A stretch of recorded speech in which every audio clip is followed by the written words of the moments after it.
Assalamualaikum warahmatullahi wabarakatuh. Perkenalkan, nama saya Faras Mubizaki dari jurusan Ilmu Komunikasi angkatan tahun 2022 dari kelas KM4601 ingin menjelaskan tentang dua teori, yakni ada teori CMC dan juga teori penetrasi sosial. Nah, penasaran nggak sih sama apa aja itu teorinya? Cekidot.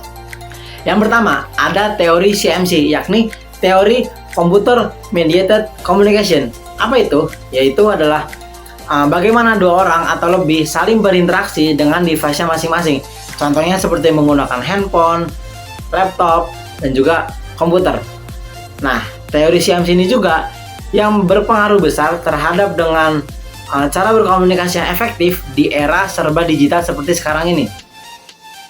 Dengan internet juga, kita bisa secara bebas berkomunikasi dan mengekspresikan diri kita, baik secara interpersonal maupun secara massa.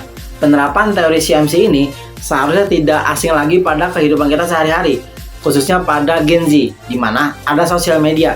Contohnya seperti Facebook, Twitter, Instagram, di mana kita mampu bertemu dan berkomunikasi dengan orang banyak, baik itu berbeda kota, provinsi, ataupun bahkan negara. Nah, ada juga aplikasi chatting, contohnya seperti WhatsApp, Telegram, Line, di mana kita bisa saling bertukar informasi, kabar kepada kerabat dan juga keluarga dekat kita, seperti sahabat, keluarga, teman, ataupun pasangan. Kemudian ada konsep teori CMC, yakni terbagi menjadi dua. Yang pertama ada presence dan yang kedua ada social presence. Nah, presence bagaimana psikologis kita menganggap bahwa objek virtual itu seperti objek nyata. Contoh sederhana seperti ini. Kita sering ataupun teman kita sedang nangis ataupun tertawa karena melihat layar HP. Secara kasar mungkin dia sedang berinteraksi dengan benda mati, tapi nyatanya mungkin dia bisa tertawa ataupun sedih karena sedang menonton ataupun chattingan yang membuat hati dia tersentuh dan mood dia menjadi gembira ataupun sedih. Contoh lainnya seperti sekarang ini, saya sedang membuat video untuk tugas teori komunikasi UAS. Nah, dimana jika orang awam melihat seperti biasanya, mungkin saya berbicara sendiri di depan kamera. Nah, pada aslinya saya ini sedang berbicara dengan mendapatkan feedback, di mana saya mampu melihat diri saya sendiri dalam bentuk video dan bisa disebarluaskan ke publik. Kemudian yang kedua ada social presence, di mana aktor-aktor sosial mendapatkan pengalaman dari istilah-istilah ataupun lambang-lambang sosial dari media komunikasi yang dikonsumsinya.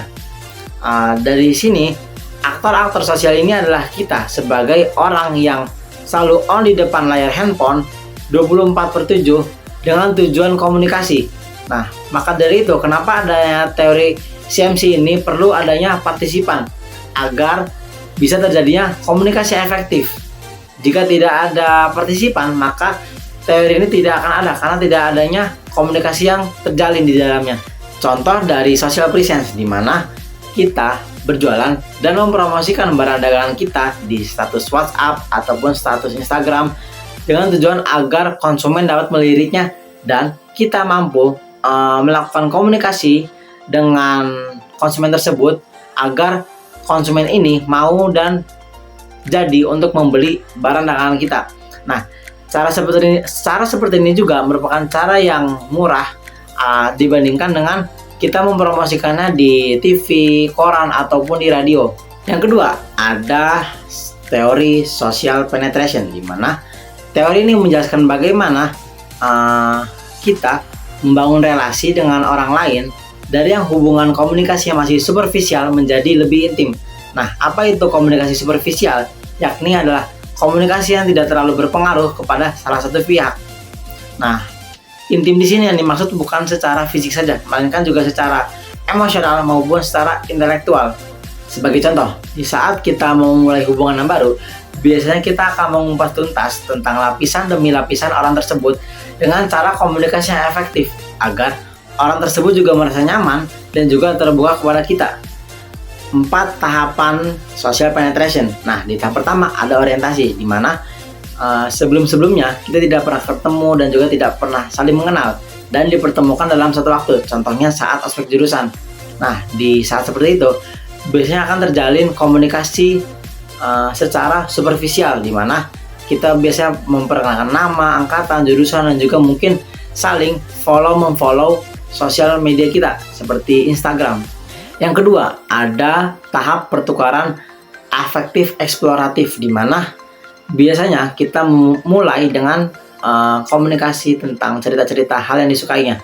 Contohnya seperti suka makan apa, suka film apa, suka nonton apa, dan juga suka hobi apa.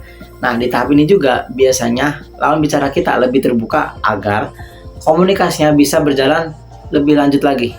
Yang ketiga, ada tahap pertukaran afektif, di mana di fase ini kita sudah mulai membicarakan hal-hal yang bersifat pribadi. Contohnya seperti pengalaman pribadi. Nah, biasanya terjalin di saat sedang PDKT mungkin, ataupun di saat mau menjalin persahabatan dengan teman kita. Dan yang terakhir atau yang keempat, yaitu ada tahap pertukaran yang stabil, di mana kita seperti sudah mengupas suatu bawang dengan tuntas. Nah, di tahap ini kita sudah mampu dan mengetahui tentang baik dan buruknya seseorang, dan kita mampu untuk menerimanya. Nah, di tahap ini juga kita sudah mampu untuk memprediksi respon orang tersebut jika ada masalah yang datang menghampirinya. Oke, sekian pemaparan dari saya tentang teori CMC dan juga teori penetrasi sosial atau teori social penetration dari saya. Kurang lebihnya mohon maaf. Wassalamualaikum warahmatullahi wabarakatuh.